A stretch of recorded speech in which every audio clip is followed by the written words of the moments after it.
क्या आपने कभी ध्यान दिया है कि हम सब ठीक हूं कहना कितनी आसानी से सीख जाते हैं। कोई पूछता है कैसे हो और होंठ बिना सोचे जवाब दे देते हैं सब ठीक है। यह जवाब इतना अभ्यास में आ चुका है कि कई बार हम खुद भी नहीं जानते कि भीतर सच में क्या चल रहा है। हम ठीक दिखते हैं, ठीक बोलते हैं, ठीक चलते हैं, पर भीतर कहीं कुछ लगातार बैठा रहता है। एक ऐसा मौन जो शब्द नहीं मांगता पर ध्यान जरूर मांगता है। यह मौन शोर नहीं करता, यह रोता नहीं, यह बस धीरे धीरे मनुष्य को उसके अपने जीवन से अलग करता चला जाता है। और सबसे विचित्र बात यह होती है कि मनुष्य को इसका पता भी नहीं चलता। मनुष्य दुखी नहीं होता, वह बस खुद नहीं होता। वह सुबह उठता है, दिन की शुरुआत करता है, काम करता है, लोगों से मिलता है, जिम्मेदारियां निभाता है और बाहर से देखने पर सब कुछ सामान्य लगता है, पर भीतर कहीं एक दूरी बनी रहती है अपने ही भावों से, अपनी ही इच्छाओं से। वह खुद से बातें करना बंद कर देता है। वह यह नहीं पूछता कि उसे क्या अच्छा लगता है, क्या नहीं लगता। वह बस वही करता चला जाता है जो करना चाहिए, और जो करना चाहिए कि यह सूची इतनी लंबी होती जाती है कि जो मन चाहता है के लिए जगह ही नहीं बचती। शुरुआत में यह सब बहुत समझदारी लगता है। मनुष्य सोचता है कि यही तो परिपक्वता है, भावनाओं को नियंत्रण में रखना, हालात से समझौता करना, हर बात पर प्रतिक्रिया न देना। पर धीरे धीरे यही समझदारी आत्मा के लिए भारी पड़ने लगती है, क्योंकि आत्मा समझौते नहीं चाहती, वह सच्चाई चाहती है। वह यह जानना चाहती है कि उसे भी सुना जा रहा है। पर जब वर्षों तक उसे सुना ही नहीं जाता, तब वह थक जाती है। और यह थकान किसी बीमारी की तरह नहीं आती, यह बस जीवन से रस चुरा लेती है। मनुष्य को यह भी समझ नहीं आता कि वह कब बदल गया। उसे बस इतना लगता है कि पहले वह ज्यादा जीवंत था, ज्यादा हंसता था, ज्यादा महसूस करता था। अब वह सब कम हो गया है। वह सोचता है कि शायद उम्र का असर है, शायद जिम्मेदारियां बढ़ गई हैं। पर सच ये होता है कि उसने बहुत समय से अपने भीतर के बच्चे को, अपने भीतर के सच्चे स्वर को अभी नहीं कहकर चुप करा दिया है। और अभी नहीं जब बहुत बार कहा जाए तो एक दिन वह कभी नहीं बन जाता है। मनुष्य अक्सर अपने दर्द को पहचान ही नहीं पाता, क्योंकि वह किसी एक घटना से जुड़ा नहीं होता। यह दर्द छोटे छोटे क्षणों से बनता है, जब उसने कुछ कहना चाहा और नहीं कहा, जब उसने कुछ चाहा और खुद को समझा लिया कि इसकी ज़रूरत नहीं है, जब उसने किसी के सामने खुद को छोटा कर लिया ताकि माहौल खराब न हो। हर बार उसने खुद को थोड़ा पीछे किया और यह पीछे हटना धीरे धीरे आदत बन गया। एक ऐसी आदत जिसमें वह हमेशा दूसरों के लिए उपलब्ध रहता है पर खुद के लिए अनुपस्थित। मनुष्य को बचपन से यह सिखाया जाता है कि अच्छा बनो, अच्छा बेटा, अच्छी बेटी, अच्छा मित्र, अच्छा कर्मचारी। पर अच्छा बनने की इस दौड़ में कोई यह नहीं सिखाता कि अपने लिए भी अच्छा होना जरूरी है। मनुष्य दूसरों की भावनाओं को समझना सीख जाता है, पर अपनी भावनाओं को टालना सीख लेता है। वह दूसरों की थकान देख लेता है, पर अपनी थकान को नजरअंदाज कर देता है।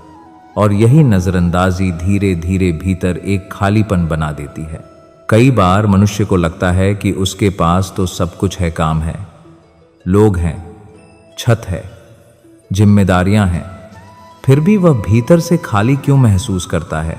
और इस प्रश्न का उत्तर न मिलने पर वह खुद को दोष देने लगता है। वह सोचता है कि शायद वह कृतज्ञ है, शायद उसे और मजबूत होना चाहिए। पर सच्चाई यह होती है कि वह कृतज्ञ नहीं है, वह बस बहुत समय से खुद के प्रति ईमानदार नहीं रहा है। उसने अपने मन की सच्चाई को सजावट के नीचे छुपा दिया है। मनुष्य अक्सर यह भी नहीं समझ पाता कि वह कब अभिनय करने लगा।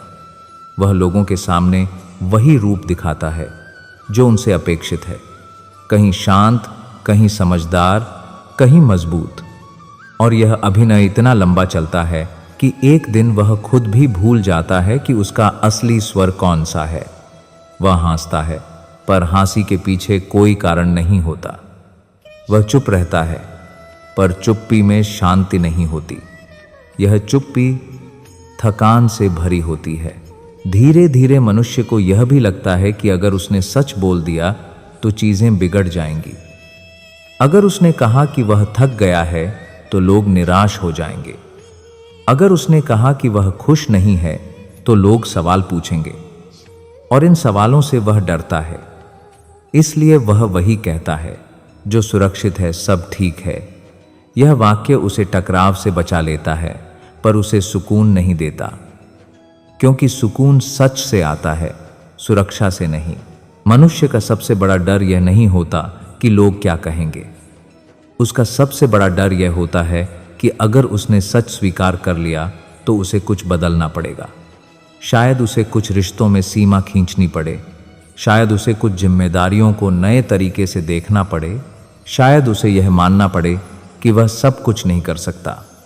और यह स्वीकार उसके भीतर हलचल पैदा कर देता है।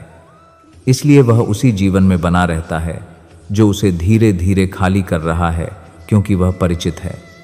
परिचित जीवन में दर्द भले हो, पर डर कम होता है। शास्त्रों में कहा गया है कि मन ही बंधन है और मन ही मुक्ति।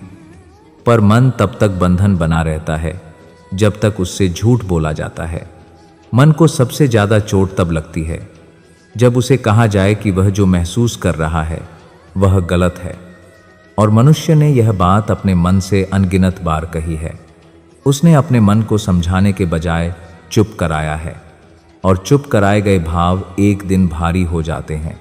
यह कथा उसी क्षण से शुरू होती है जब मनुष्य पहली बार यह महसूस करता है कि वह बहुत समय से सिर्फ अच्छा दिखने की कोशिश कर रहा है, अच्छा महसूस करने की नहीं।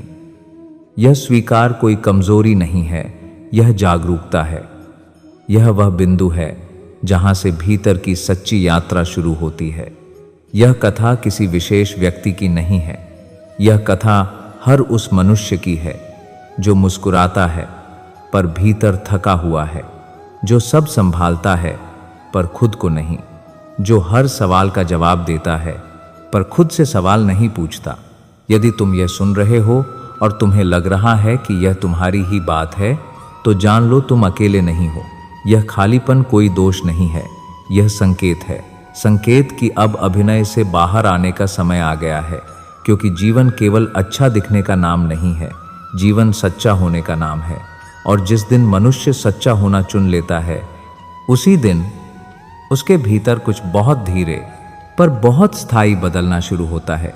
जब मनुष्य यह स्वीकार कर लेता है कि वह बहुत समय से ठीक दिखने की कोशिश करता आया है, तब उसके भीतर एक अजीब सी बेचैनी जन्म लेती है।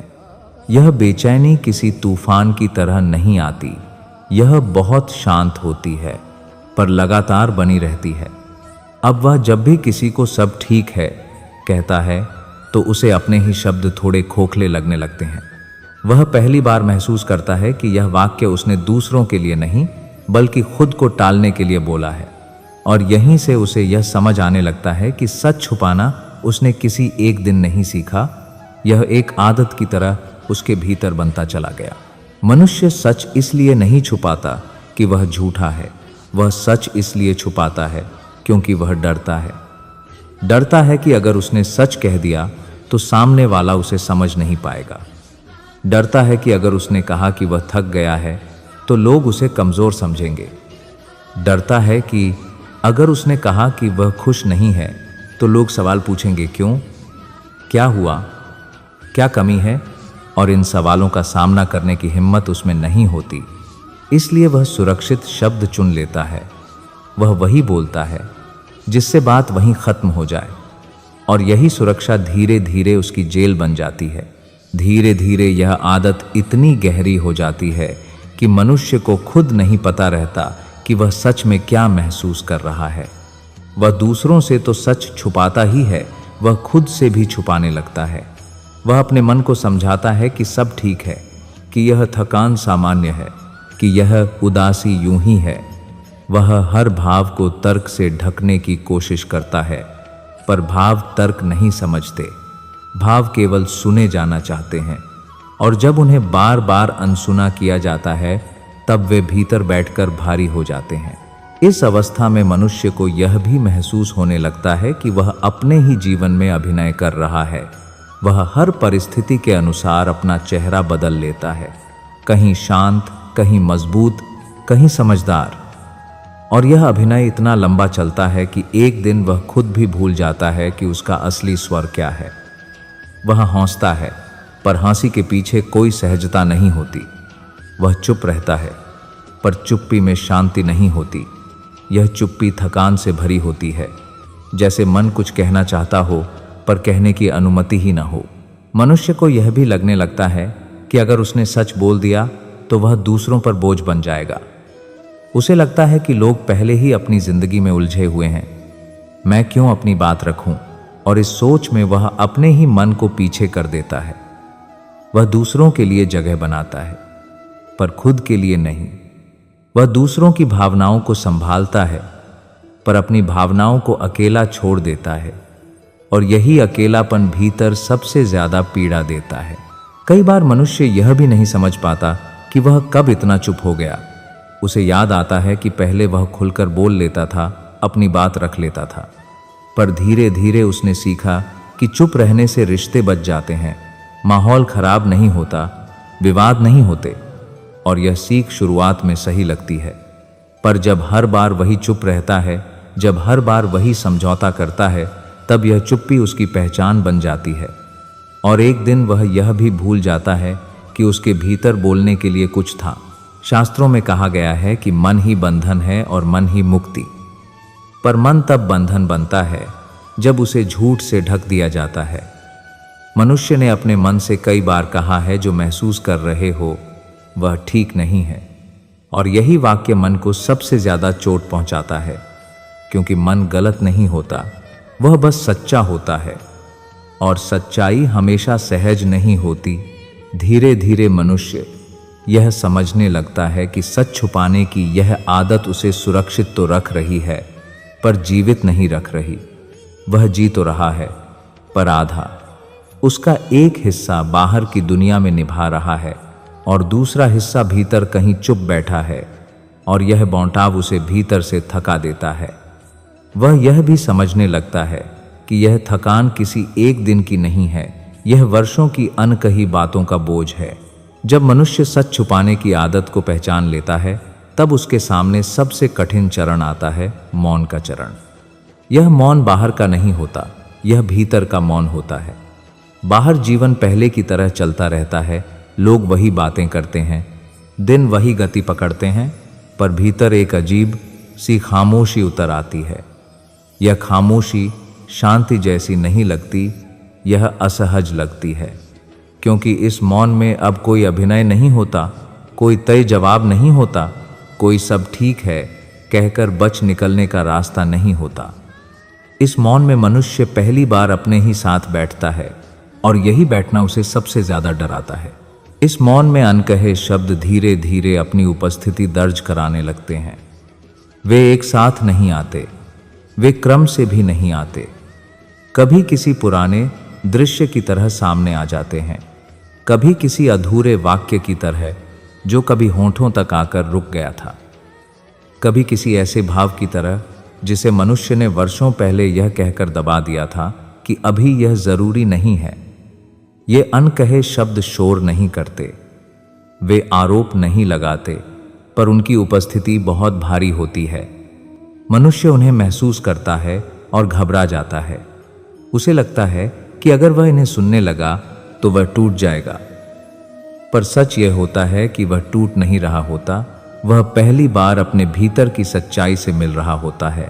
मनुष्य अक्सर सोचता है कि मौन में बैठने से वह और उदास हो जाएगा, इसलिए वह मौन से भागता है। वह खुद को व्यस्त रखता है काम में, लोगों में, शोर में। पर जब वह थोड़ी देर के लिए भी रुकता है, तब उसे एहसास होता है कि यह उदासी नई नहीं है, बस शोर में दब गई थी। अब शोर हटते ही वह दिखाई देने लगी है, और दिखाई देना पीड़ा नहीं है, दिखाई देना उपचार की शुरुआत है। इस चरण में मनुष्य को यह भी समझ आने लगता है कि उसने अपने मन की बात को कितनी बार खुद ही अनसुना किया है। किसी ने उसे हमेशा चुप नहीं कराया, कई बार उसने खुद को चुप कराया। उसने खुद से कहा, इतना मत सोचो, इतना महसूस मत करो, आगे बढ़ो। उसने अपने मन को बोझ समझा, जबकि मन तो केवल संकेत दे रहा था। और अब इस मौन में वही संकेत साफ साफ सुनाई देने लगते हैं। कभी मन पूछता है, तुम खुश कब थे? कभी पूछता है, तुमने आखिरी बार अपने लिए क्या किया था? और इन प्रश्नों का उत्तर देना आसान नहीं होता। धीरे धीरे मनुष्य को यह भी अनुभव होता है कि मौन उतना खतरनाक नहीं है जितना वह समझता था। शुरुआत में यह मौन उसे डराता है, क्योंकि इसमें उसे अपनी असहजता के साथ रहना पड़ता है। पर जैसे जैसे वह भागना बंद करता है, वैसे वैसे उसे यह एहसास होता है कि यह मौन उसे निगल नहीं रहा, यह उसे जगह दे रहा है। इस मौन में उसे पहली बार यह अनुमति मिलती है कि वह जैसा है वैसा रह सके। न उसे मजबूत दिखना है, न खुश, न समझदार, बस मौजूद रहना है। भारतीय चिंतन में कहा गया है कि जहाँ शब्द समाप्त होते हैं, वहीं से सच्चा बोध शुरू होता है। जब मनुष्य अपने मौन को सुनना सीखता है, तब उसे यह समझ आने लगता है कि हर प्रश्न का उत्तर तुरंत नहीं चाहिए। कुछ प्रश्नों के साथ बैठना ही पर्याप्त होता है। पहले वह हर उलझन को जल्दी सुलझाना चाहता था, अब वह उन्हें महसूस करना सीख रहा है। और यही महसूस करना भीतर की जकड़न को धीरे धीरे ढीला करने लगता है। इस मौन में मनुष्य यह भी देख पाता है कि उसके भीतर कितना कुछ ऐसा है जिसे उसने कभी जगह नहीं दी। वह देखता है कि वह कितनी बार थका हुआ था, पर उसने खुद को आराम नहीं दिया। वह देखता है कि वह कितनी बार उदास था, पर उसने खुद को समझने की जगह खुद को दोषी ठहराया। यह देखना पीड़ादायक होता है, पर यह पीड़ा शुद्ध होती है, क्योंकि यह पीड़ा अब दबाई नहीं जा रही होती, यह स्वीकार की जा रही होती है। धीरे धीरे वही मौन जो पहले डराता था, अब थोड़ा थोड़ा भरोसा देने लगता है। मनुष्य को यह एहसास होने लगता है कि उसे हर बात कहनी ही नहीं है, पर जो बात भीतर है उसे झूठ से ढकना भी जरूरी नहीं है। वह यह समझने लगता है कि मौन और झूठ में बहुत अंतर होता है। मौन सत्य को छुपाता नहीं, वह उसे समय देता है, और यही समय आत्मा को संभालने लगता है। जब मनुष्य अपने मौन को सुनना सीख लेता है और अनकहे शब्दों से भागना छोड़ देता है, तब उसके भीतर एक बहुत सूक्ष्म लेकिन निर्णायक परिवर्तन शुरू होता है। अब वह उन शब्दों से डरता नहीं जो कभी उसके गले में अटक गए थे। अब वह यह समझने लगता है कि वे शब्द उसके विरोधी नहीं थे, वे तो उसकी रक्षा करना चाहते थे। वे यह कहना चाहते थे कि कुछ भीतर ठीक नहीं है, कि कुछ थक गया है, कि कुछ सुने जाने की प्रतीक्षा कर रहा है। और इस समझ के साथ ही मनुष्य पहली बार अपने ही अनुभवों को बिना अपराधबोध के देखने लगता है। वह खुद से यह नहीं पूछता कि तुमने ऐसा क्यों महसूस किया, वह यह पूछता है कि उस समय तुम्हें क्या चाहिए था। यह प्रश्न बहुत साधारण लगता है, पर इसके भीतर गहरी करुणा छिपी होती है, क्योंकि अब तक मनुष्य ने अपने हर भाव को कसौटी पर परखा था। यह ठीक है या नहीं, यह जरूरी है या नहीं, यह होना चाहिए या नहीं। अब वह ऐसा नहीं करता। अब वह यह मानने लगता है कि हर भाव अपने आप में एक सूचना है। दुख यह नहीं कहता कि तुम कमजोर हो, दुख यह कहता है कि तुम थक गए हो। उदासी यह नहीं कहती कि जीवन व्यर्थ है, उदासी यह कहती है कि कहीं कुछ अधूरा है। और जब मनुष्य इस भाषा को समझने लगता है, तब भाव उसे डराने के बजाय मार्ग दिखाने लगते हैं। धीरे धीरे मनुष्य को यह एहसास होता है कि उसने वर्षों तक स्वयं से बहुत कठोर व्यवहार किया है। उसने खुद से वही बातें कही हैं जो वह कभी किसी और से नहीं कहता। उसने खुद को बार बार यह कहा कि तुम्हें मजबूत होना चाहिए, तुम्हें इतना महसूस नहीं करना चाहिए, तुम्हें आगे बढ़ना चाहिए। और अब इस ठहराव में वह पहली बार अपने भीतर यह आवाज बदलता है। वह खुद से कहता है, तुम थके हुए थे, इसलिए ऐसा महसूस हुआ। तुम अकेले थे, इसलिए चुप रहे। और यह कह पाना उसके भीतर की सबसे गहरी थकान को थोड़ा हल्का कर देता है। इस चरण में मनुष्य यह भी समझने लगता है कि स्वयं को थामने का अर्थ यह नहीं है कि सारी समस्याएं खत्म हो जाएंगी। इसका अर्थ केवल इतना है कि अब वह अपने दर्द में अकेला नहीं रहेगा। अब जब कोई कठिन भाव उठेगा तो वह उसे दबाने नहीं दौड़ेगा, वह उसके पास बैठेगा, वह उसे समय देगा। वह यह मानेगा कि यह भी उसके अनुभव का एक हिस्सा है, और यही मान्यता भीतर एक स्थिरता को जन्म देती है। क्योंकि मन को सबसे ज्यादा सुकून तब मिलता है जब उसे यह भरोसा हो कि उसे छोड़ा नहीं जाएगा। धीरे धीरे मनुष्य का अपने अतीत के साथ भी संबंध बदलने लगता है। अब वह पुराने क्षणों को केवल पछतावे की दृष्टि से नहीं देखता, अब वह उन्हें समझने की दृष्टि से देखता है। वह यह मानने लगता है कि उस समय उसने वही किया जो वह तब कर पाया, और यह स्वीकार उसे स्वयं से लड़ने की आवश्यकता से मुक्त कर देता है। वह यह समझने लगता है कि अतीत को बदलना उसके हाथ में नहीं था, पर अतीत के बोझ को ढोते रहना भी अनिवार्य नहीं है। यह समझ भीतर की जकड़न को धीरे धीरे खोलने लगती है। इस अवस्था में मनुष्य के भीतर एक नई कोमलता जन्म लेती है। यह कोमलता उसे कमजोर नहीं बनाती, यह उसे संतुलित बनाती है। अब वह हर थकान को हार नहीं मानता, अब वह हर रुकने को असफलता नहीं मानता। वह स्वयं को यह अनुमति देता है कि वह अपूर्ण हो सकता है, कि वह अभी सीख रहा है, कि उसे हर बात का उत्तर तुरंत नहीं पता हो सकता। और यही अनुमति उसके भीतर के तनाव को कम करने लगती है। धीरे धीरे मनुष्य यह भी समझने लगता है कि उसे हर समय अच्छा बने रहने की आवश्यकता नहीं है, उसे हर किसी की अपेक्षाओं पर खरा उतरने की बाध्यता नहीं है। वह यह मानने लगता है कि उसकी सीमाएं भी उतनी ही वास्तविक हैं जितनी उसकी जिम्मेदारियां। और जब वह अपनी सीमाओं को पहचानने लगता है, तब वह पहली बार स्वयं को सच में थाम पाता है। यह थाम किसी बड़े निर्णय की तरह नहीं होता, यह बहुत शांत होता है। जैसे कोई थका हुआ व्यक्ति खुद को कुर्सी पर बैठने की अनुमति दे दे। जब मनुष्य स्वयं को थामना सीख लेता है, तब जीवन अचानक आसान नहीं हो जाता, पर वह सहने योग्य अवश्य हो जाता है। यह वह क्षण होता है जब भीतर कोई शोर नहीं रहता, कोई प्रमाण देने की आवश्यकता नहीं रहती, कोई दिखावा बचा नहीं रहता। अब मनुष्य यह स्वीकार कर लेता है कि उसे हर समय ठीक दिखना आवश्यक नहीं है, उसे हर समय मजबूत बने रहना भी आवश्यक नहीं है। अब वह यह समझने लगता है कि सच्चाई हमेशा ऊंची आवाज में नहीं होती, कई बार सच्चाई बहुत शांत होती है, पर उसी शांति में सबसे गहरी शक्ति छिपी होती है। जीवन अब भी चुनौतियां लाता है, जिम्मेदारियां अब भी रहती हैं, पर मनुष्य का उनसे संबंध बदल जाता है। अब वह हर कठिनाई को अपने अस्तित्व पर प्रश्न नहीं बनने देता, अब वह हर दुख को अपनी असफलता नहीं मानता। अब वह यह जानने लगता है कि दुख आना मनुष्य होने का स्वाभाविक हिस्सा है, और दुख के बीच भी स्वयं के साथ खड़े रहना ही वास्तविक संतुलन है। इस अवस्था में मनुष्य पहली बार यह अनुभव करता है कि उसे अपने भावों से लड़ने की आवश्यकता नहीं है।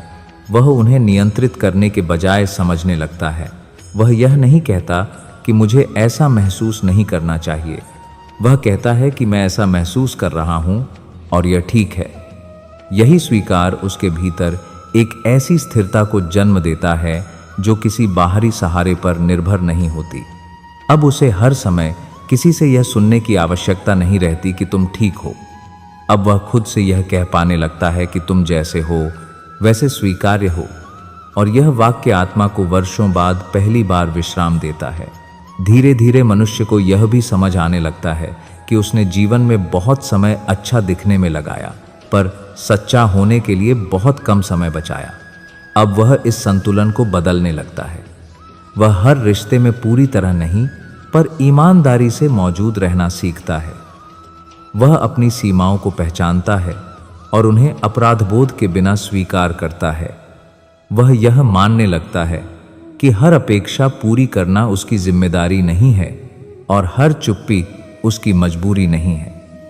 यह समझ उसे हल्का करती है, क्योंकि अब वह स्वयं के विरुद्ध नहीं खड़ा होता। इस अंतिम चरण में मनुष्य के भीतर एक नई शांति जन्म लेती है। यह शांति किसी उपलब्धि से नहीं आती, यह किसी जीत का परिणाम नहीं होती। यह शांति उस थकान के बाद आती है जब मनुष्य स्वयं से लड़ना छोड़ देता है। यह शांति उस क्षण आती है जब वह अपने मन से कहता है, अब तुम्हें छुपाना नहीं पड़ेगा, अब तुम्हें झूठ ओढ़कर सुरक्षित नहीं रहना पड़ेगा, अब तुम जैसे हो वैसे रह सकते हो। और यही अनुमति भीतर की सबसे गहरी थकान को धीरे धीरे भरने लगती है। शास्त्रों में कहा गया है कि शांति ही परम सुख है, पर यह शांति बाहर से नहीं लाई जाती, यह भीतर से उगती है। जब मनुष्य अपने ही अनुभवों को नकारना छोड़ देता है, जब वह अपने दर्द को शर्म नहीं संकेत मान लेता है, तब जीवन अपने आप थोड़ा अधिक सहज लगने लगता है। अब वह हर दिन प्रसन्न रहने का लक्ष्य नहीं बनाता, वह हर दिन सच्चा रहने का संकल्प करता है, और यही संकल्प उसे जीवन के उतार चढ़ाव में स्थिर बनाए रखता है। यह पूरी यात्रा कहीं बाहर नहीं ले जाती, यह यात्रा मनुष्य को उसी स्थान पर वापस ले आती है जहां से वह बहुत पहले बहुत चुपचाप दूर चला गया था अपने भीतर। और यह लौटना किसी उत्सव की तरह नहीं होता, यह घर लौटने जैसा होता है। आत्मा को सबसे अधिक सुकून इसी में मिलता है कि उसे बिना शर्त स्वीकार कर लिया जाए, उसकी थकान के साथ, उसकी उलझनों के साथ, उसकी अपूर्णताओं के साथ। जब मनुष्य स्वयं का साथ देना सीख लेता है, तब जीवन का भार अपने आप हल्का होने लगता है, क्योंकि अब वह भार नहीं रह जाता, वह अनुभव बन जाता है। एक ऐसा अनुभव जो मनुष्य को तोड़ता नहीं बल्कि उसे गहराई देता है। यह कथा यहीं पूर्ण होती है, एक बहुत साधारण पर बहुत सच्चे स्मरण के साथ। यदि आज तुम्हें लगे कि तुम बहुत समय से ठीक दिखते रहे हो पर भीतर कहीं थके हुए हो, तो जान लो यह कमजोरी नहीं है, यह संकेत है। संकेत कि अब अभिनय से बाहर आने का समय आ गया है। जीवन तुमसे यह नहीं चाहता कि तुम हर समय मजबूत दिखो, जीवन तुमसे बस इतना चाहता है कि तुम सच्चे रहो खुद के प्रति। खुद से मत भागो, खुद से मत लड़ो, बस थोड़ी देर खुद के साथ बैठ जाओ, क्योंकि जिस दिन मनुष्य अच्छा दिखने की मजबूरी छोड़ देता है और सच्चा होने का साहस चुन लेता है, उसी दिन से जीवन बोझ नहीं रहता, उसी दिन से जीवन वास्तव में जिया जाने लगता है।